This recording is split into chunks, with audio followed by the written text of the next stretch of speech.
Hello everybody, this is Stephen Elson, this is Full Time Devils, and this is our favourites competition preview. We have got Anderlecht in the Europa League, and like I've said all season, this is the one competition that I want to win.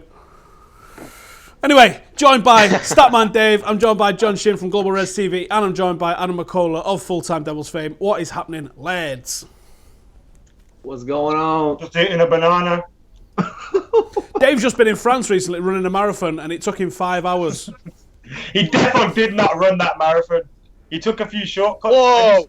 Have you seen his map? I've seen the running map. Oh. And it still took him 5 hours. Mate, this is gold, mate. I came first. He Number stopped one. for a croissant and another stereotypical French food, and then he carried on jogging, didn't he? Fair play. Yeah, excellent. Not know why you're still running, mate. It's 2017. You can get an Uber. Right, so let's talk about, are we going to win this trophy that I love? It's the biggest trophy, the most important trophy in European football. John, I'm going to come to you first of all. How do you feel about Europa, and are we going to win it this season? You know, in the beginning of the season, as the season progressed, I didn't think too much of it. I mean, as we always say this every time we come onto this preview show, a trophy is a trophy. I don't care what it is. Who doesn't want to win a trophy? But now it's becoming a little bit more of a priority. And I'm not sitting here saying top four is gone. Jurgen Klopp, mathematically, trophies.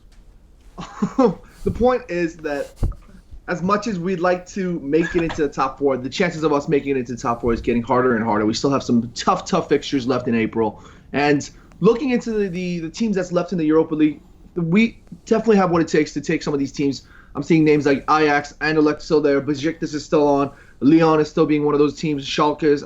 I'm not exactly sure as to how each team is doing in terms of their performance, but on paper, it looks like we still have what it takes to take the Europa League trophy and to qualify for the Champions League. David, can we win this? I reckon we can. It's been something that I've been promoting for the whole season, and now everyone's jumped on the bandwagon of the Europa League, the greatest tournament in the world, including you, Stephen. Oh, who about, you said you're a big fan. You know, big fan of the Europa League. I think it's the biggest Vars trophy in world football. Exactly, it's the biggest Vars, which means a lot for Manchester United, but more crucially, it means that there's a place in the Champions League, and that is what United need to do. Too inconsistent in the Premier League in terms of the draws, most in the Premier League. The really interesting stats, though, are shots inside the penalty area. Man United are, in fact, ranked second in the league for the number of shots in that penalty area, but have converted a very, very poor percentage, around 12.5%, which is only worsened by Sunderland, Southampton and Middlesbrough. So United aren't taking their chances, and if the Europa League is a door that's open, why not take that? In the quarterfinals, you know, there's 5 more games and you could be in the Champions League. It's massive. United should focus all their energy on the Europa League for me, and they will win it. 5 games, Adam, it's a lot though, and there's still a margin for error there, because you can go all the way to the final and you can lose the final and you can still be 5th, and you'd be like, well, Thursday nights it is, lads.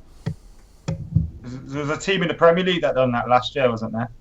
Got to the final, lost, didn't get Champions League football. It can happen for United, and that's what I'm saying. Like, this season I've been watching these draws at home, and they're so frustrating. Even yesterday when I watched Arsenal lose and we stayed in 5th and we were still behind Man City, and if we win our game in hand and we beat Man City, or if we win both our game in hands and Liverpool, we're still in the top 4.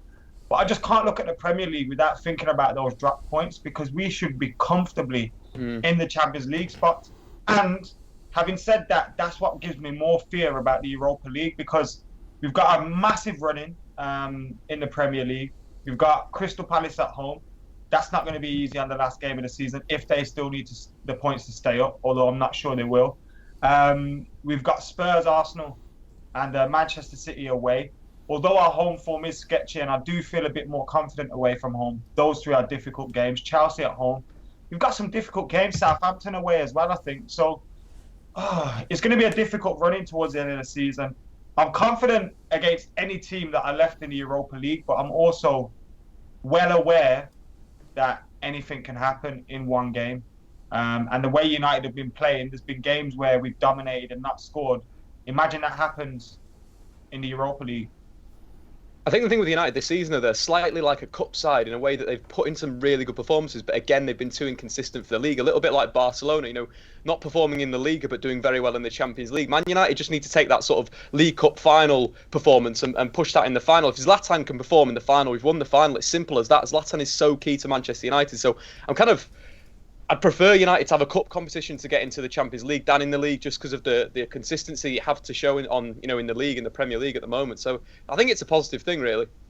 Get your comments in, everybody, and I'll read some of the best comments that we get out. My personal view is that I think that, yes, we are still progressing in the Europa League, and while we're still progressing it's an option, but I don't want to forego the option, which is a very realistic option, of getting in there via the league itself. I would love us to be third or fourth place in the league, have that sewn up, and then go to Sweden and win the Europa League without any pressure on us needing to win a trophy to be able to get into the top competition in Europe next year, because I really can't be bothered with all these Thursday nights again next season. Thursday, Sunday, it's just a real mess up of the routine of everything, and I think if we can get back into the Champions League where we belong, I think we can actually go and do quite well in it with the signings that are inevitably coming. Right, let's check the comments and see what you guys think.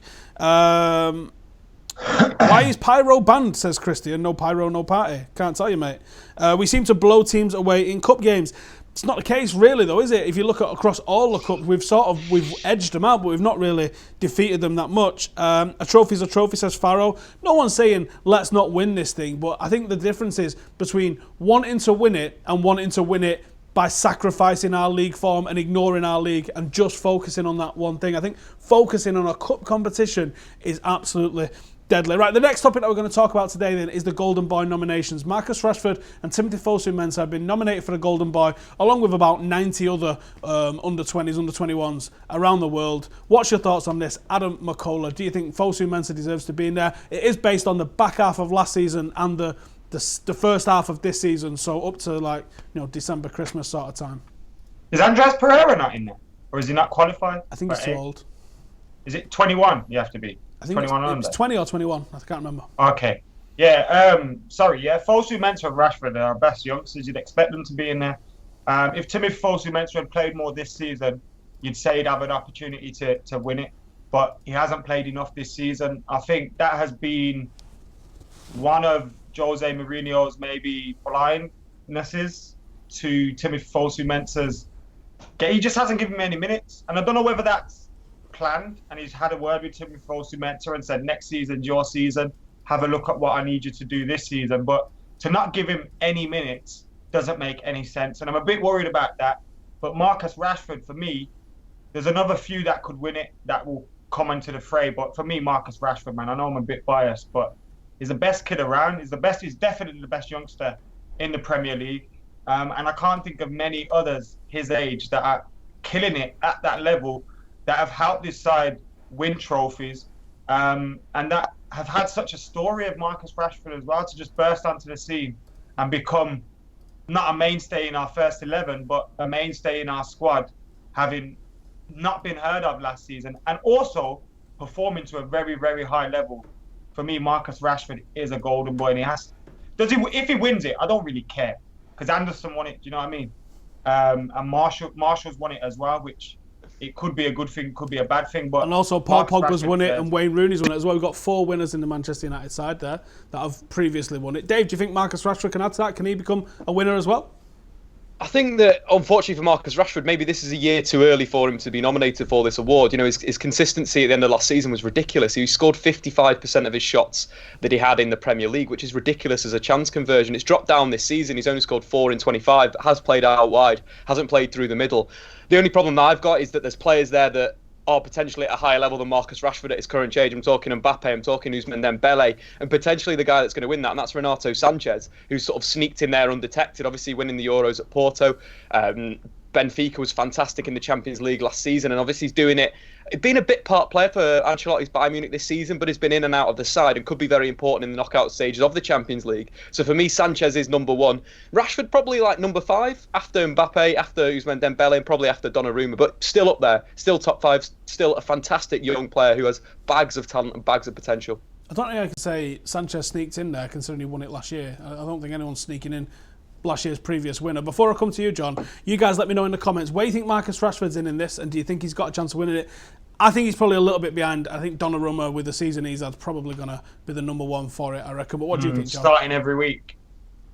Yeah, that's actually very interesting. In my notes, I actually had Donnarumma as well in that. In terms of consistency, I mean, for AC Milan, he's been fantastic, but Rashford's the steam has cooled down since last season. I think it's been more of like a reality check in the regards that Rashford likes, like Dave mentioned, fantastic statistics in terms of his goal scoring conversion rate. So I think it might be a bit too far for him, but that should not get him down whatsoever. I mean, he's still having a decent season. He's learning the trade.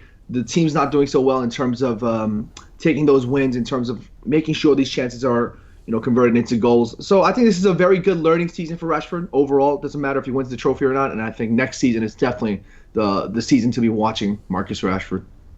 Did anyone see the tweet? Which one? Did anyone see the tweet that he put out with his Rashford yesterday when he was 11-year-old and he wrote that thing? Oh man, what a guy! He's living the golden boy. Doesn't matter. He's living the dream.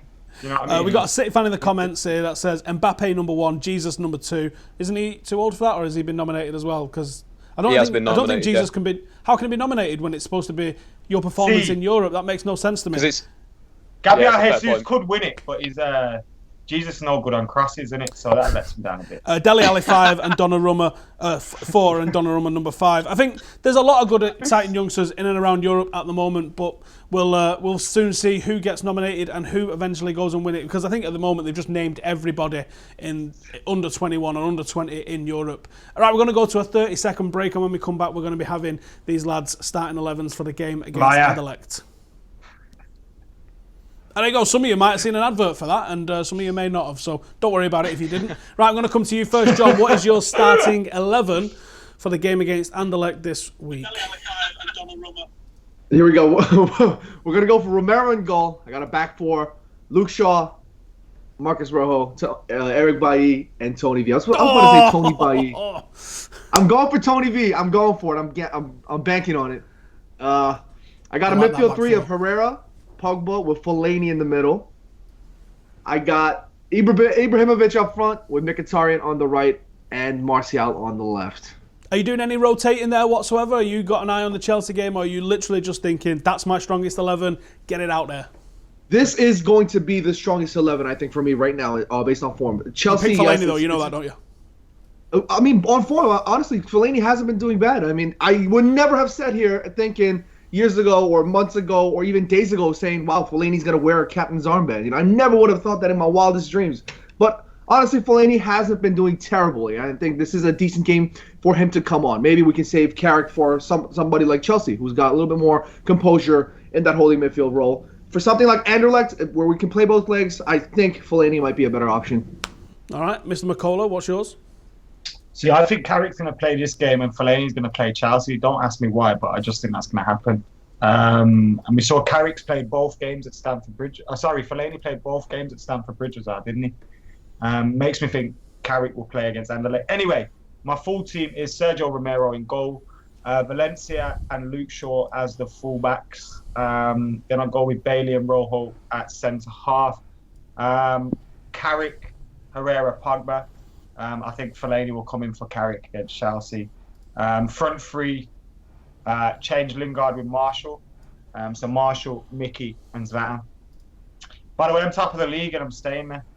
Bitches. You are top of the league. John's in second place. Dave is in third place. I don't know where I am. I was getting deducted points all over the place. More corrupt than UEFA and FIFA put together, this place. I'll tell you that for free. Dave, what's your starting 11?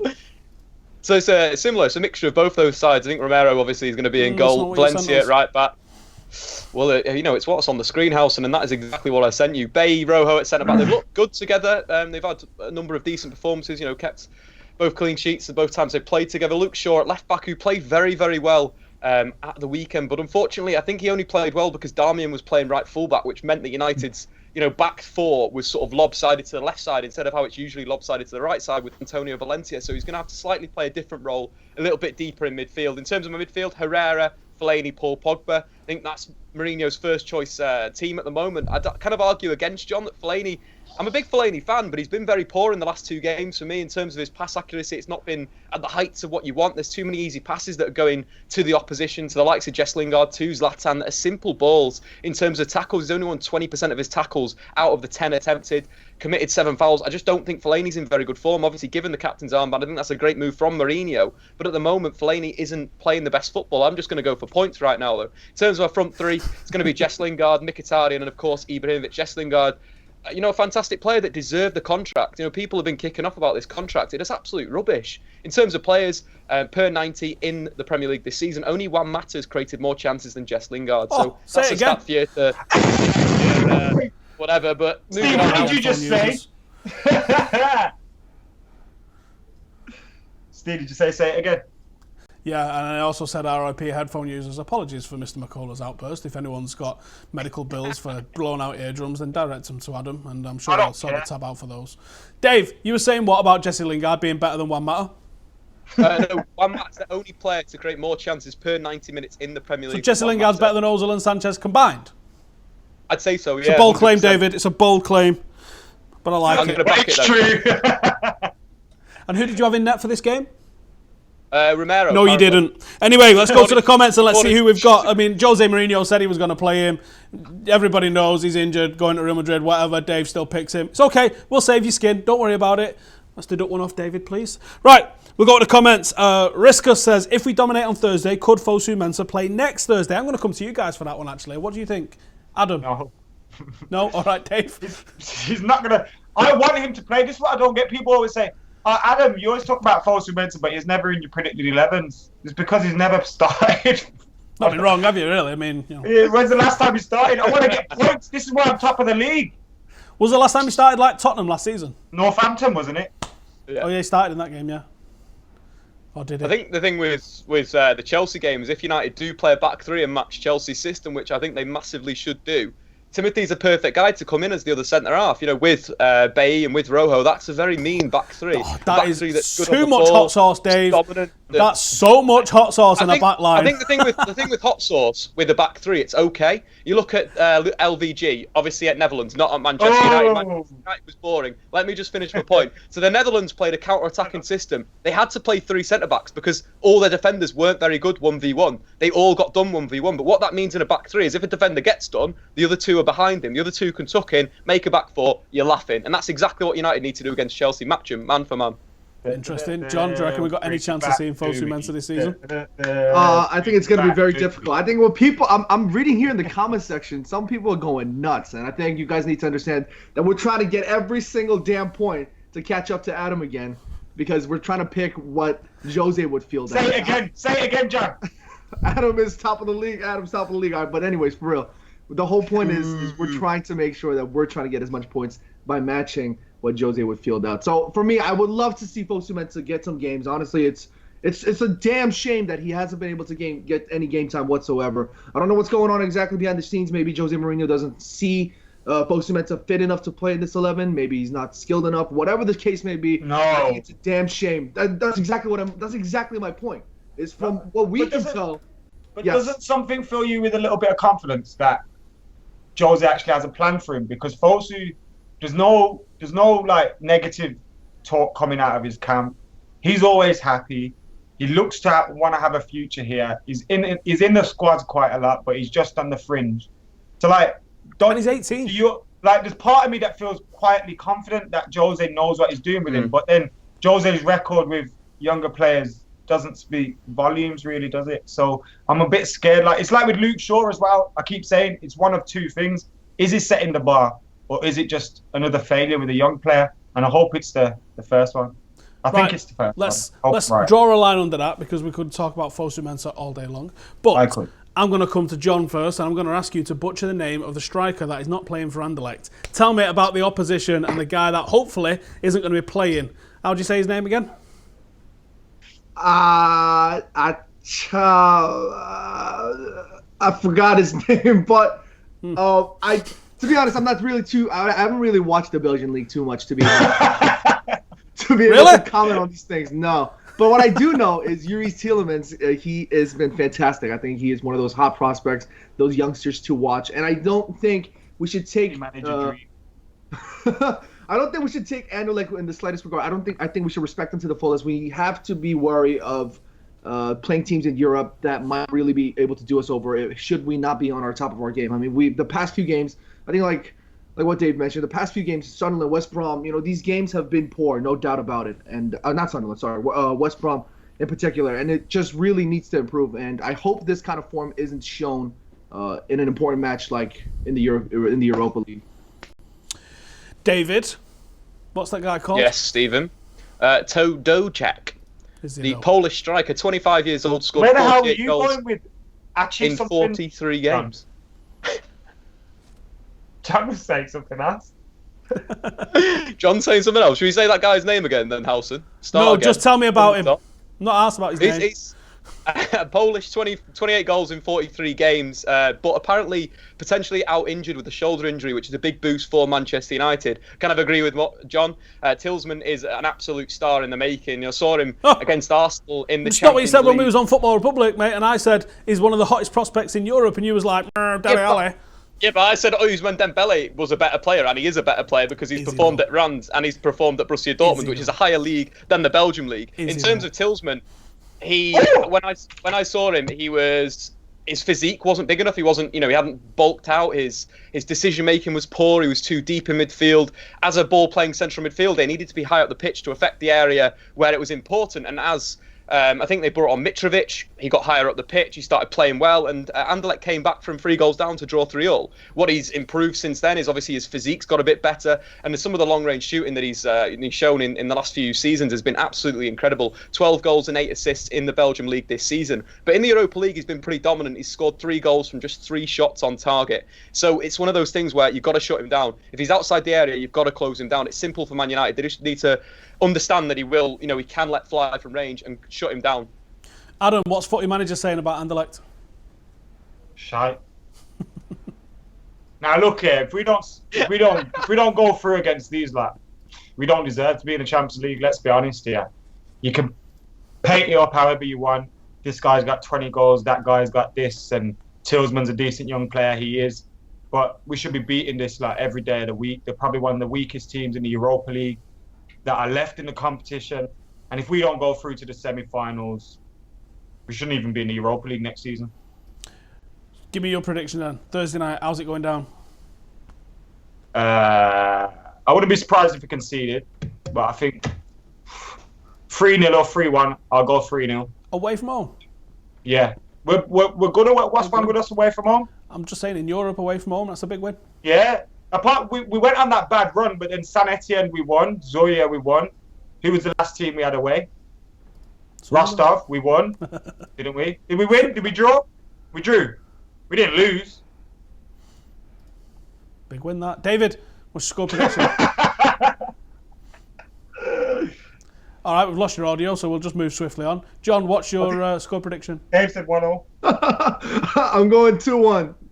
Dave, 1-0. I'm back. Here he is. I'm back. It was completely my fault. I'm an idiot. It's your Apologies to everyone that's Dave's got watching. discount codes for his mic, by the way, guys. Yeah, discount codes. Fancy having a mic in shot when it don't work. Podcaster mic. Oh my days. What score is it not going to be? It's going to be 1-0, Howson. 1-0. Is it? What was yours then, John, before we was rudely interrupted here? I went 2-1 to United. I'm going to say 1-1 as well. John, why do you put up with us? You guys are the. What are you guys saying in the best. comments? We've got Gary Mull saying 1-0. We got Joe Herb saying 3-0. We got 1-0 from Luke. We got 57-6 from Alexander Demetri. Don't put money on it. 2-0 United says Vikash. 1-0 says Suleiman. 3-1 says Ariane. All over the place. Let's just find out then. Anyway, thank you guys for watching. Go and give these guys a follow on Twitter.